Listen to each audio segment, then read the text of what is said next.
Hola, en este capítulo comenzamos el 17. Estamos para trabajar con la tarea 3 del segundo parcial. Aquí vemos el capítulo 17 y el capítulo 18. Comenzamos con el 17 y aquí lo que vamos a ver es las pruebas que vamos a hacer y la extensión o cantidad o profundidad de las pruebas que vamos a realizar. Aquí vemos la NIA del bloque 330, que son respuestas al riesgo, y NIA del bloque 500, que son evidencias que nosotros hacemos para obtener esa evidencia que necesitamos para expresar nuestra opinión. Entonces el auditor diseña y determina la cantidad del trabajo, es decir, la extensión de los procedimientos que vamos a hacer. Cuando nosotros identificamos riesgos, los valoramos y aplicamos procedimientos para evaluar esos riesgos, basándose en la naturaleza, es decir, de qué se trata, oportunidad, cuándo, en qué momento y la extensión, ¿verdad? Esto es que cuándo dejar de estar aplicando procedimientos sobre ese riesgo y al final, pues para obtener evidencia que sea suficiente y adecuada. Entonces, ¿cuándo y qué tipo de pruebas debemos aplicar? ¿Verdad? Eso depende, decíamos, del riesgo identificado, del juicio profesional, de la materialidad que tengamos y los procedimientos que podamos hacer, que pueden ser pruebas de control o procedimientos sustantivos. Las pruebas de control es qué hace la compañía para mitigar esos riesgos. Y los procedimientos sustantivos es el sustento de esas transacciones, la factura, revisar comprobantes, cheques, cálculos, recálculos. Entonces, continuamos siempre viendo esta norma 330, la respuesta al riesgo. ¿Cómo respondo yo como auditor sobre los riesgos? Pues lo que tengo que hacer es aplicar procedimientos. Entonces, yo comienzo a pensar cómo diseñar mi procedimiento, cuál es el riesgo que yo he identificado. Entonces, en base a eso, empiezo a diseñar qué trabajo hacer. Es decir, este párrafo obliga al auditor a actuar ante los riesgos detectados. No basta con identificar el riesgo. Hay un riesgo de fraude, hay un riesgo de faltante en caja, hay un riesgo de que el cliente no pague, hay un riesgo de que roben la mercadería. No basta con que uno los identifique, sino que tenemos que aplicar pruebas en proporción al riesgo que hemos identificado. Entonces, por ejemplo, si identificamos un error en el inventario, debemos aplicar procedimientos. Por ejemplo, faltantes en inventario. Lo que tengo que hacer es un inventario físico. Deterioro, pues tengo que hacer una prueba de evaluación. Mal control de las ventas. Tengo que hacer un corte a una fecha para ver las transacciones que se han hecho, compras, entradas o salidas de inventario a X fecha, un corte. Entonces, la respuesta debe ser adecuada al riesgo. Es decir, que el riesgo que identifico, si identifico posibles faltantes, clientes ficticios, la respuesta o el procedimiento que yo haga tiene que responder a ese riesgo. No puedo aplicar la misma evidencia para todos los riesgos que yo pueda decir, bueno, hice arqueos y hay faltantes. Esa evidencia me sirve para el efectivo, pero no puedo generalizar hacia otras cuentas o transacciones que realiza la empresa. Luego, pues, en el párrafo 18 me indica que debo hacer pruebas sustantivas obligatorias. decíamos que prueba sustantiva es el sustento que hay detrás de esa transacción, es decir, cómo se conforma ese saldo, el detalle, las notas a los estados financieros, cómo se hizo la depreciación, la estimación, el agotamiento, y para que yo pueda demostrar ese error que tienen los estados financieros. Entonces, aunque puede ser que uno diga el riesgo es bajo, siempre hay que hacer pruebas sustantivas. Por ejemplo, el dinero que está depositado en el banco, siempre debemos verificar los saldos. ¿De qué forma?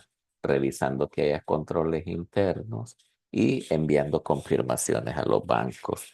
Que el banco me confirme y me diga si es correcto ese saldo de la conciliación bancaria, que parte del saldo según banco, más depósitos en tránsito, los cheques en circulación y algo que debemos memorizar nosotros como auditores. Siempre hay que hacer pruebas sustantivas.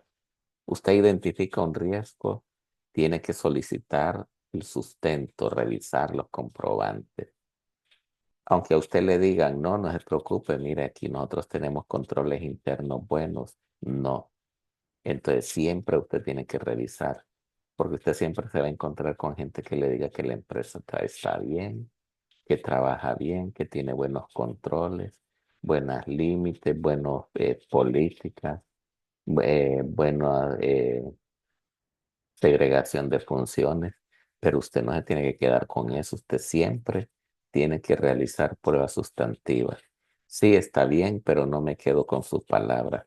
Lo que hago es que tengo que revisar, tráigame el expediente, tráigame el cheque con sus comprobantes. Siempre hay que hacer pruebas sustantivas. Entonces, igual nosotros pues en la práctica combinamos pruebas de controles con las pruebas sustantivas. Ah, usted me dice que su control es revisar, eh, imprimir el listado, ir cotejando factura con factura contra el valor y la fecha. Bueno, está bien, pero yo igual voy a revisar ese procedimiento, voy a aplicar esa prueba, pero también voy a revisar y pedir los comprobantes, el sustento o la prueba sustantiva. Bueno, cuando estamos claros que hay que hacer respuestas a los riesgos, los procedimientos nos generan evidencia y eso nos lleva a la NIA 500. La evidencia de auditoría pues tiene que ser suficiente y adecuada. Ocurre a veces que los clientes, cuando usted está haciendo auditoría, usted le dice, mire, yo quiero ver la conciliación bancaria. A veces ya le traen copia. No, como siempre piden copia, no, ¿verdad? Eso no es correcto. A veces uno es conservador o temeroso y si me trae copia, pues la acepto, pero no, lo correcto es, no, yo no le pedí copia. Yo voy a revisar y le voy a pedir copia de lo que realmente me llama la atención, porque a veces los contadores o los clientes tienen esa mala costumbre o tal vez algunos auditores los hemos mal acostumbrado que pensamos que sacándole copia y llevando la mayor cantidad de papeles, esa evidencia es suficiente y es apropiada. Pero de nuevo, volvemos pues que depende del riesgo valorado. Si el riesgo es importante, el riesgo es alto, de eso va a depender la cantidad de la evidencia obtenida. Porque si usted ha hecho confirmaciones, ha hecho arqueos de efectivo, ha hecho inventario físico, ¿para qué va a andar pidiendo copia de documentos de la empresa? Si usted ha encontrado que todo está bien, donde encuentre riesgos con valoración alta, ahí sí, pero no es que hay que sacar copias, sino que identificar qué hacer, qué información pedir. Algunos auditores lo que hacen es que andan su propio escáner, piden la información y no le saqué copia. Yo voy a revisar, pero en su momento escaneamos lo que nos interesa. Entonces, suficiencia es cuanta evidencia adecuación es qué tan confiable me va a servir. A mayor riesgo se necesita más evidencia, ¿verdad? Era lo que decíamos. Y que ocurre también que cuando hay más riesgo, tengo que revisar y pedir más y aplicar más procedimientos. La extensión del trabajo que decíamos, ¿verdad? Y aquí un ejemplo, ¿verdad? Si está auditando el efectivo, no es que usted dice hago un arqueo y ya, sino que también hay que aplicar otros procedimientos adicionales. Eh, de nuevo, pues, no solo es andar pidiendo papeles. Bueno, tráigame esto y me haga copia. No, ¿verdad?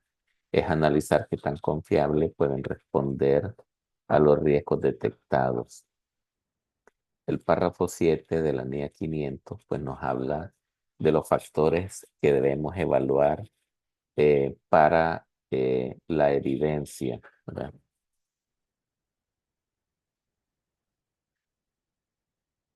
Entonces, ¿qué tan confiable es la evidencia?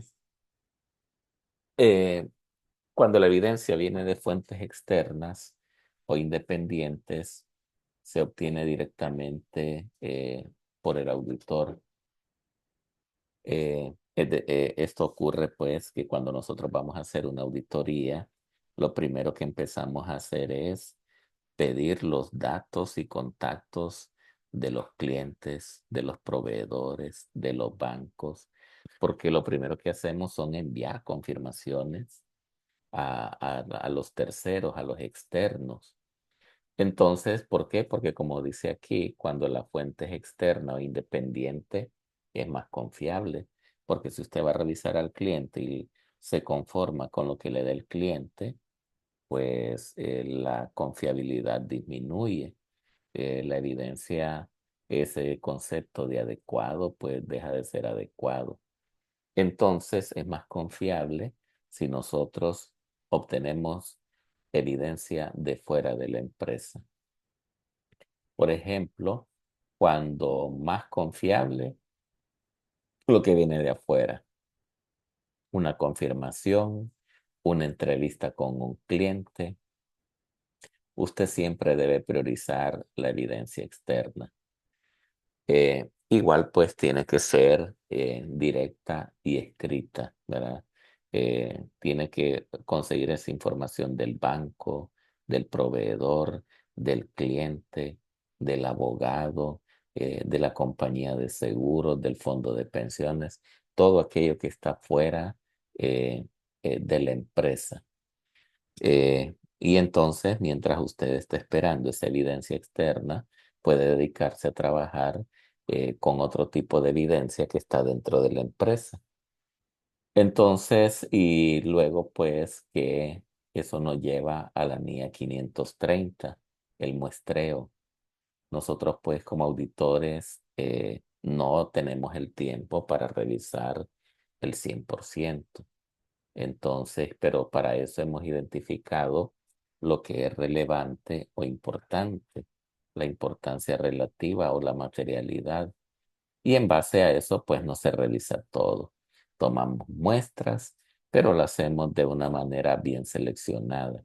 Como lo habíamos visto antes, lo que nosotros hacemos es documentamos el esquema, el procedimiento de selección. Entonces, por ejemplo, si vamos a revisar 25 facturas, entonces en este caso, eh, al final lo que nosotros ocupamos es una base razonable, no una certeza, ¿verdad? ¿Qué me puede dar la base razonable para dar una opinión? Entonces, puede que una parte del universo. Entonces, pues ahí aparece muestras. Vamos a ver unas muestras de algunos elementos de inventario, muestras de algunos clientes, muestras de algunos proveedores, muestras de algunas facturas de venta. Pero claro, como decíamos, no vamos a ver el 100%. Usted da una opinión sobre datos razonables. El riesgo de muestreo, existe el riesgo de que Claro, si hubiera realizado el 100%, va a ser distinto si yo selecciono y doy mi opinión sobre una muestra. Pero en estadística nosotros sabemos que eso se llama inferencia, ¿verdad? Y lógicamente, entre mayor sea la muestra, menor es el riesgo. Se vuelve importante elegir bien la muestra. ¿Cómo podemos elegir la muestra? De manera aleatoria. Eh, por ejemplo, una manera aleatoria es empezar de los números impares. Eso es aleatorio. O vamos a ver transacciones en semanas impares, en correlativo impar. Eso puede ser, ¿verdad? Otra es una muestra representativa. Y usted dice, bueno, con que yo tome el 70% de las transacciones, eso representa pues la mayoría.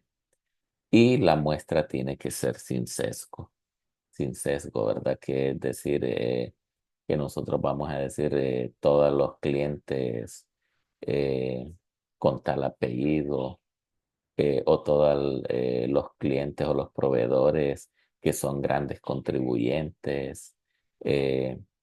O solo los clientes allegados a la familia de los empresarios. Ese sesgo, pues no, ¿verdad? Eh, es decir, que nosotros no es correcto que usemos muestras fáciles, ¿verdad? O aquellos que el cliente diga, mire, en proveedores revise estos, en clientes seleccione estos. Y claro, yo no me puedo confiar a lo que el cliente me dice.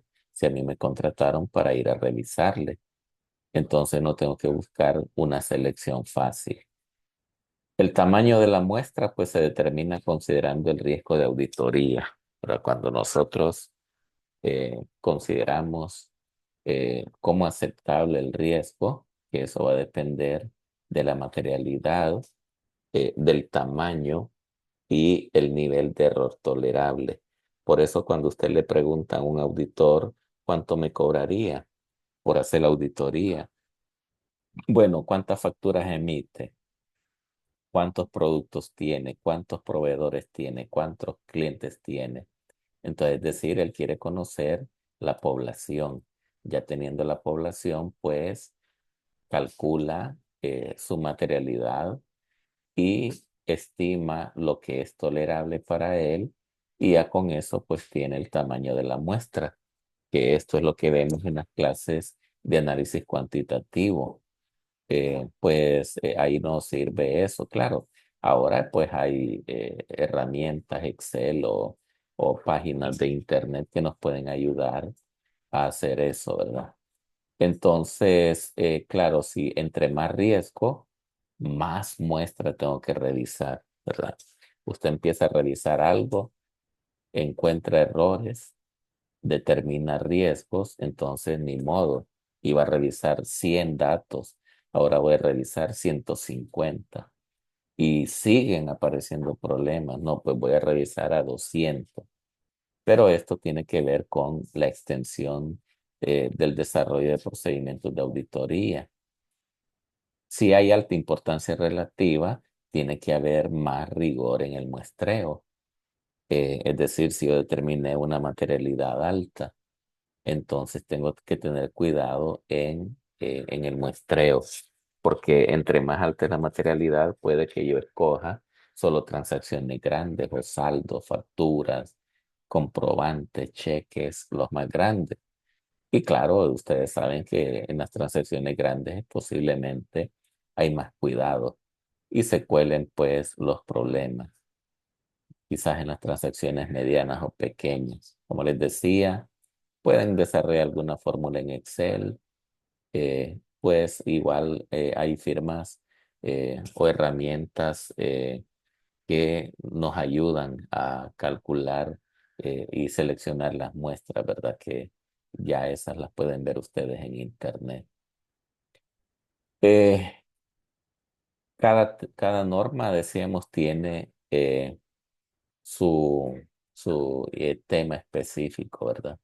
Las respuestas al riesgo en la norma 330, la evidencia de auditoría, pues en la norma 500 y en el muestreo, pues la norma 530.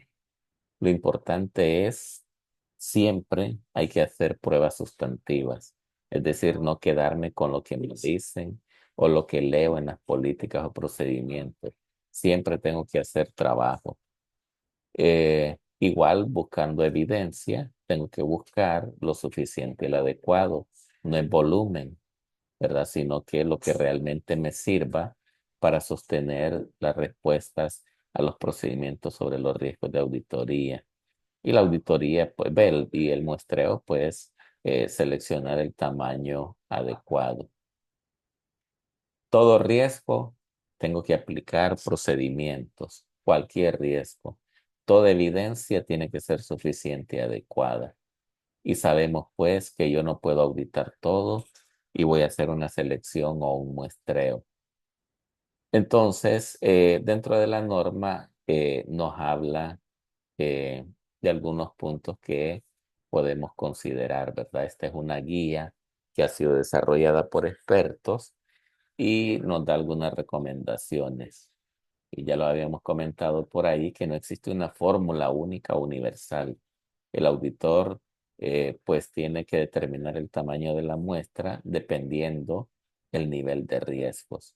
¿Por qué? Porque entre más riesgos, a mayor riesgos, mayor trabajo, mayor muestra, mayor selección y la cantidad de partidas también, ¿verdad? Porque puede ser que, imagínense, en la ENE o Aguas de San Pedro, tanto abonado cliente que tienen, pues son miles de cantidades de partidas, ¿verdad?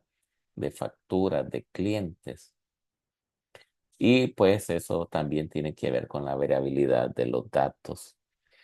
Entonces, un consejo clave es, si hay mucho juicio o subjetividad en los saldos, el tamaño de la muestra debe ser mayor, ¿verdad? Entre cuando usted más inquietudes y más incertidumbre tenga, la respuesta es trabajar más, seleccionar más datos, más partidas, más transacciones, más facturas, más cheques. Igual no asumir que todos los saldos requieren la misma profundidad de pruebas. Si mandé 3 confirmaciones de banco, no significa que voy a hacer 3 confirmaciones de clientes y proveedores o 3 abogados si sabemos que la empresa tiene 10 abogados. Entonces, no todos los riesgos y no todos los saldos requieren la misma prueba. Por ejemplo, el efectivo, aunque el riesgo sea bajo, siempre hay que hacer procedimientos sustantivos para que, por más que miremos que las conciliaciones están bien claras, bien calculadas, bien cuadradas, siempre hay que hacer arqueo y siempre hay que mandar confirmaciones. Otro consejo, pues, la evidencia tiene que ser suficiente, adecuada. A veces, pues, caemos mal, ¿verdad? Cuando pedimos copia por todo, porque a veces hemos tenido mala experiencia, que nos olvida algo, y no hay que confundir eso, ¿verdad? Que a veces uno confunde que entre más papeles lleva, mejor, ¿verdad? Que a veces uno puede decir mejor que sobre y no que falte. En auditoría eso no es correcto, ¿verdad? Entonces hay que escoger lo que nos vamos a llevar, porque si no, después, ¿qué vamos a hacer con ese montón de papeles? Y se los extraviamos, ¿verdad? Y caen en manos equivocadas, que a veces ocurre, ¿verdad? Que deja olvidado un paquete de papeles o andan rodando por ahí, el cliente lo ve, pues nos puede demandar. Hay que llevar solo lo que realmente vamos a dejar como evidencia. Asegurarse de que las muestras sean representativas, ¿verdad? Con relación a los riesgos que pueden derivarse. No es que nosotros vamos a decir, bueno, busquemos las fechas más tranquilas porque hay menos transacciones o menos trabajo. Si escogemos los clientes o los proveedores más grandes, pues no, ¿verdad? Eso, eh, elegir documentos, no andamos buscando rapidez, ¿verdad? Sino que andamos buscando evidencia. Otro punto que es importante, el razonamiento detrás del enfoque elegido, ¿verdad? Nosotros pues tenemos que estar claro que usted como auditor, cuando algo no lo puede explicar, es como que no lo hizo. ¿Y qué fue cuál fue su razonamiento? ¿Por qué revisó 120? ¿Por qué solo mandó confirmaciones? ¿Y qué concluyó con eso? ¿Verdad? Igual, pues, si no lo podemos explicar, no lo podemos documentar. Y si no lo documentamos, equivale a que usted no hizo nada, ¿verdad? Usted perdió su tiempo.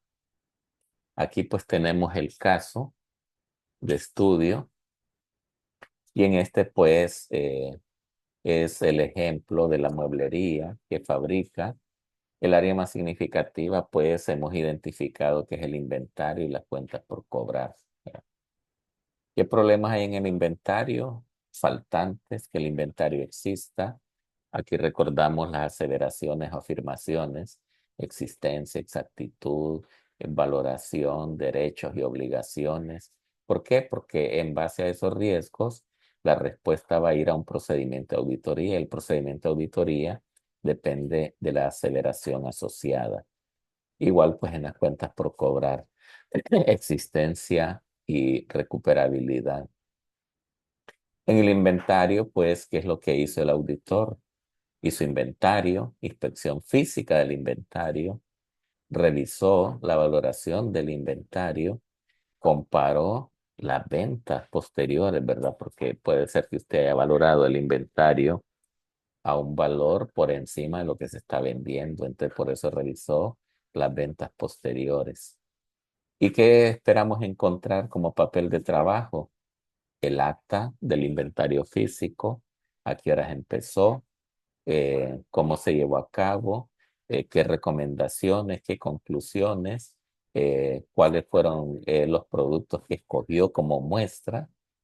Entonces, fotos, ¿verdad? Del producto, deseamos que si no lo puede evidenciar ni documentar, es como que no lo ha hecho. Hojas de cálculos comparando entre el valor del inventario y el precio de venta, ¿verdad? Para asegurarnos de que el costeo y valoración son adecuados. Entonces, ¿y cómo se justifica el tamaño de la muestra? Si el riesgo es moderado, hay baja rotación en algunos productos y entonces eso elevó el tamaño. En las cuentas por cobrar, el auditor aplicó confirmaciones, seleccionó 15 clientes, revisó la antigüedad de los saldos de los clientes, hizo la revisión de los cobros posteriores. ¿Por qué? Porque quería ver si el cliente existe, si el cliente es recuperable, si ha hecho pagos, qué documentos o papeles de trabajo esperamos encontrar, los datos de las confirmaciones, qué confirmación envió, qué contestó el cliente, las pruebas de los cobros que se hicieron, que se han depositado en el banco, notas con el cliente respecto a las cuentas vencidas. Recordemos pues que todo lo que nosotros hacemos se documenta. Si tuvimos una entrevista con el cliente, pues hay que hacer una ayuda a memoria o un correo recordando o una nota remitiendo al cliente confirmando con base en nuestra conversación, pues recuerdo que quedamos y concluimos, se trataron estos puntos y quedamos en esto. Porque a veces puede ocurrir, ¿verdad? Que algún cliente o que lo revisó para evitar problemas, puede que diga, no, yo no le dije eso. Bueno, pero en el correo ahí va y usted no se ha retractado.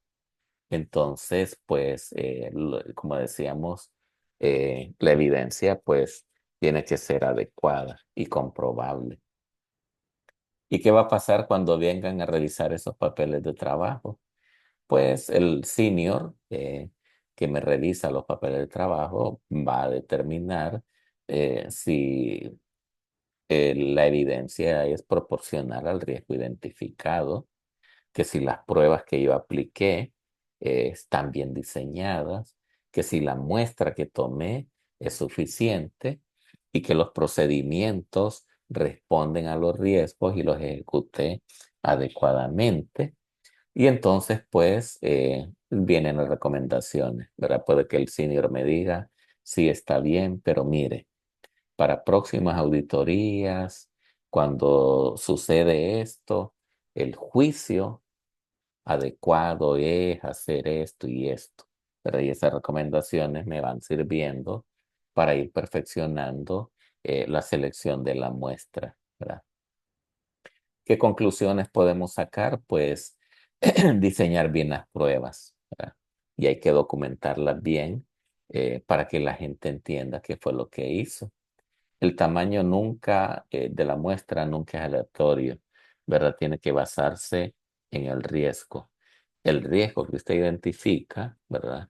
Eh, eh, y, como decir, por ejemplo, en los proveedores, que puede que usted encuentre algo, algún riesgo en los proveedores que son en euros y la conversión es incorrecta, pues la muestra tiene que basarse en ese riesgo, ¿verdad? Entonces, puede ser aleatorio, representativo, dirigido, pero tiene que basarse en el riesgo. Sí tiene que llevar un componente aleatorio, ¿verdad?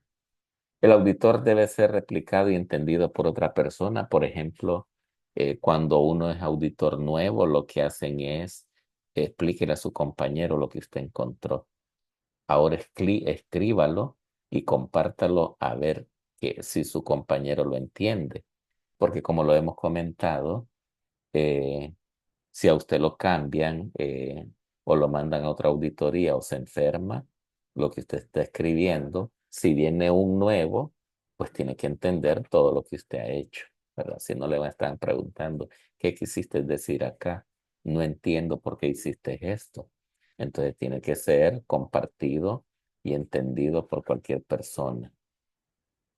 Luego pasamos al segundo tema, que es el capítulo 18, documentar el trabajo realizado, ¿verdad? Esto, como decíamos, hicimos una selección, obtuvimos evidencia, establecimos las extensiones del trabajo que realizamos, pero para todo esto tiene que documentarse. Entonces, como lo hemos comentado en otros párrafos de la NIA 230, que comprendan la documentación no solo es un requisito, ¿verdad? Sino que eh, los papeles de trabajo es una herramienta esencial para demostrar la calidad de su trabajo.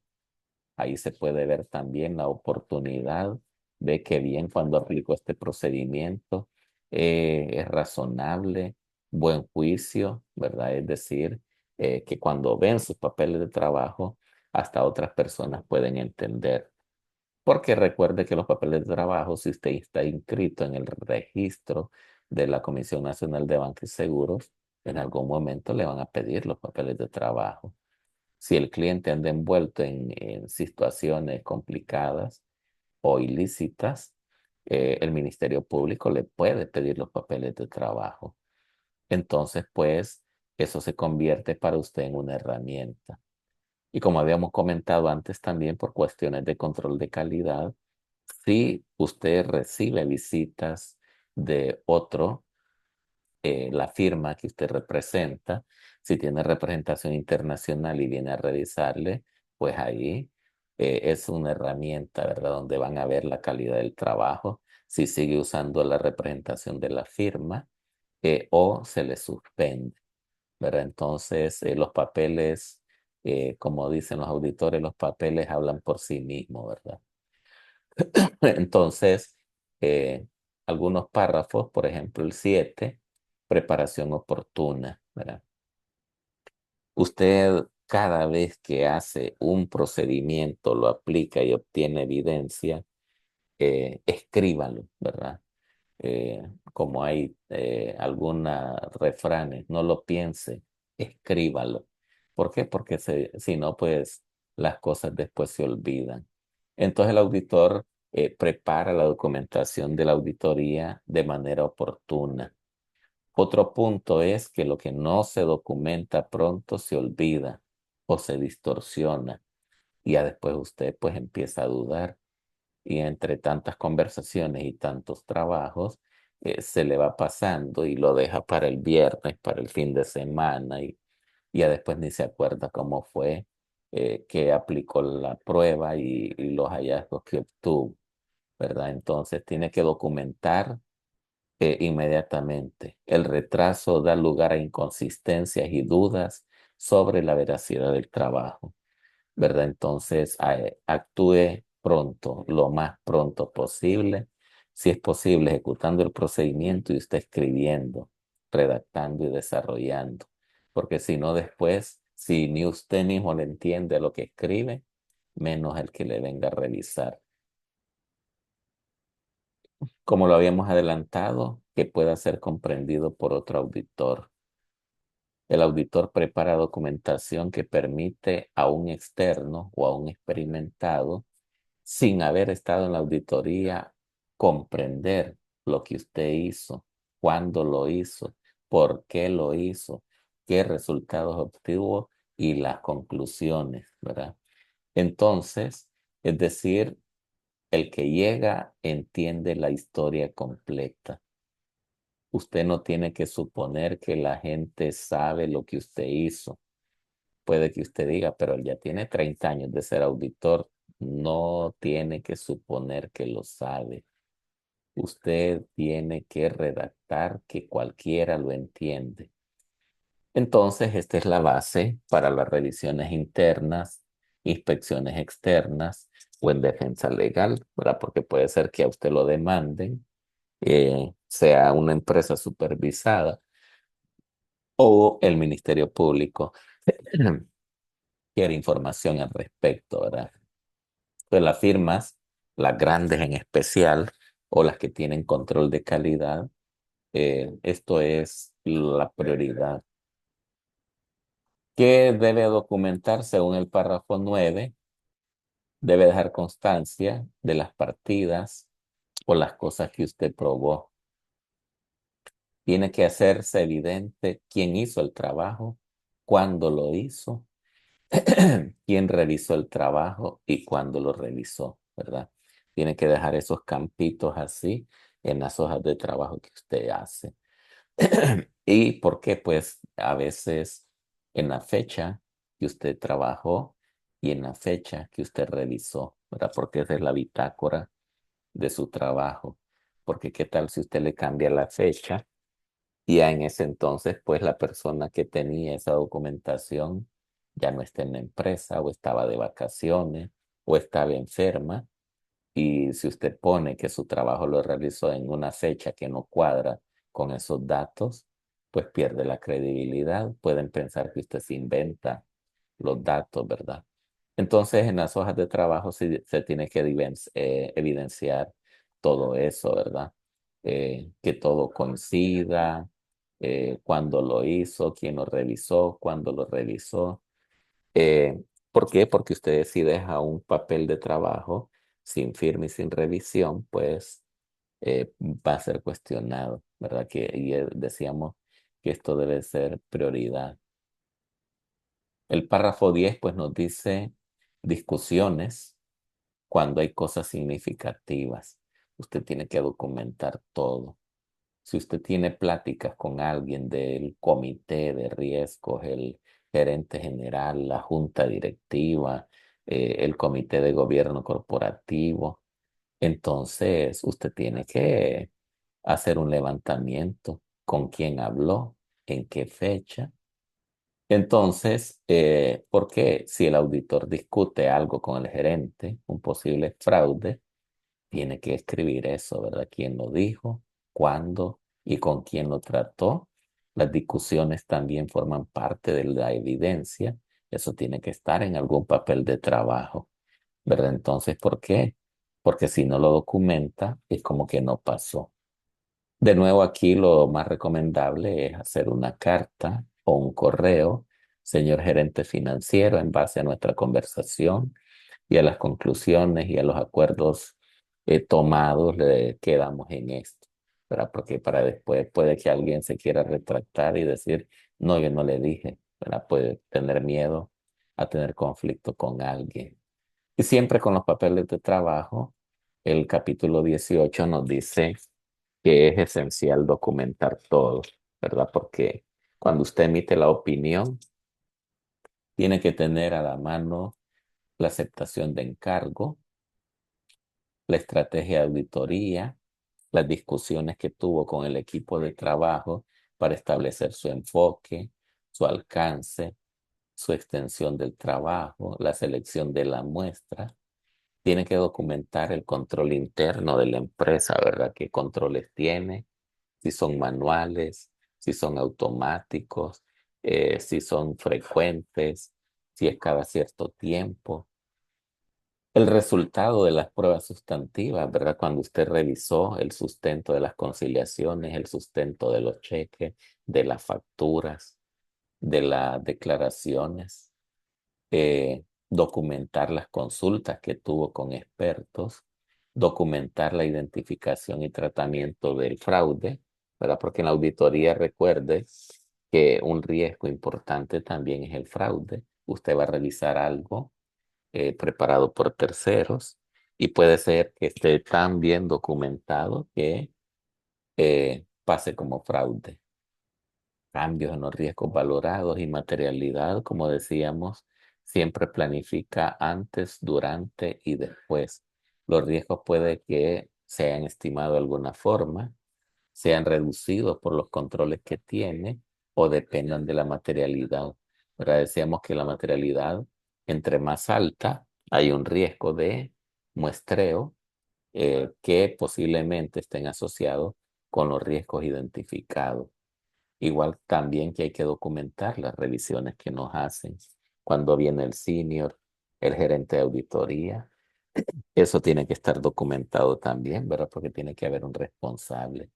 No va a ser que termine la auditoría, el informe y no tenga eso, ¿verdad? Entonces, ¿qué conclusiones podemos sacar? Pues que la naturaleza del trabajo,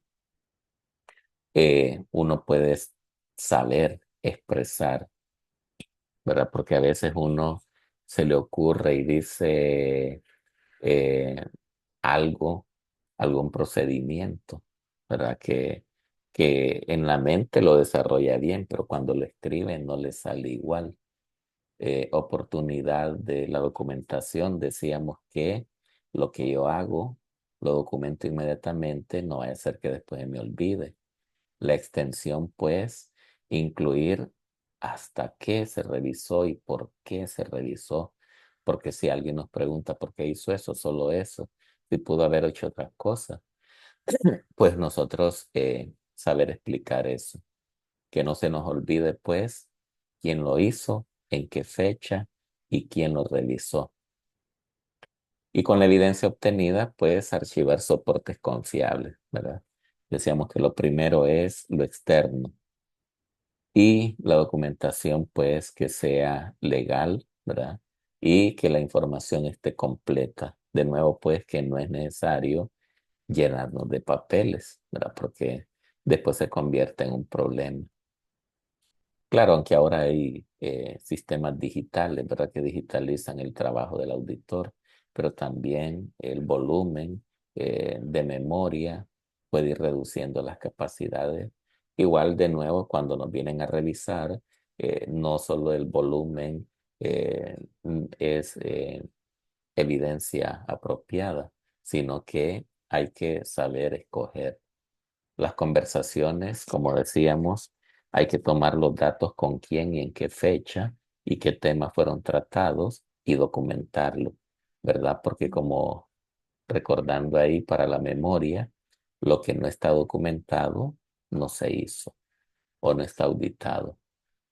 Entonces, otros elementos importantes que la guía menciona es, eh, al final, toda la evidencia, todo el trabajo es para soportar la opinión que nosotros estamos dando. ¿Por qué dio salvedad, abstención, opinión negativa, opinión limpia? Entonces, eso, pues, basado en los papeles de trabajo, ocurrió así. porque es útil cuando vienen a revisarme. Imagine que venga el Ministerio Público, la Fiscalía o la Comisión eh, y me pregunte, ¿verdad? O entonces me sirve de defensa, ¿verdad? Y no hay los papeles con los que hablan, ¿verdad? Ahí está mi trabajo vertido en todo eso. Entonces, y los documentos pues facilitan la supervisión, asegura la continuidad si hay cambio de personal, decíamos si me cambian, ahora que tengo que ir a hacer otro trabajo a otra empresa, el que viene pues no tiene ningún problema, agarra, ve los papeles, entiende lo que hemos hecho y lo que falta. Y otra cosa es prueba de que he cumplido con las normas de auditoría. Han podido ver ustedes que hemos mencionado la NIA 330, la NIA 500, la NIA 530, la NIA 230 de documentación de auditoría. Y luego, pues, aunque estemos hablando solo de la NIA 230, se relaciona con otras normas, ¿verdad? Como la 315, la identificación de los riesgos, la NIA 330, las pruebas sustantivas que realizamos en respuesta a los riesgos y los resultados, la NIA 240, la evaluación y respuesta al riesgo de fraude, la NIA 600, pues la comunicación que tenemos con expertos, auditores internos o componentes compartidos, ¿verdad? Cuando estamos en algún grupo empresarial, la NIA 580, las manifestaciones escritas obtenidas del cliente, ¿verdad? Porque igual si algo no está explícitamente en la evidencia, pues nosotros le pedimos por escrito a la administración eso, ¿verdad? Porque también es parte de los documentos de la auditoría. Lo importante es tener una lista de verificación para que no se nos olvide nada, ¿verdad? Y que hemos abordado todo lo que corresponde. Otro punto importante es las banderitas, las banderas rojas en la práctica profesional. En este caso, en el capítulo 18, no hay un caso que nos pueda enriquecer, pero en este caso podemos establecer una idea. Imagínense pues una firma que no documentó la conversación con la gerencia. Había un error contable y la gerencia pues lo platicamos, quedamos de acuerdo, pero nosotros no hicimos nada, no lo documentamos. ¿Cuál va a ser la consecuencia? Cuando viene el fiscal y le pregunta, pero aquí, ¿qué onda? ¿Qué pasó? Si usted no lo informó, no lo dijo, ¿qué pasó ahí? Entonces, pues, de nuevo, volvemos a la reflexión. Lo que usted no documenta es porque no lo hizo, o no revisó, no trabajó, y cómo, pues, y ahí está faltando a las normas de auditoría, que usted tiene que documentar todo lo que usted hace.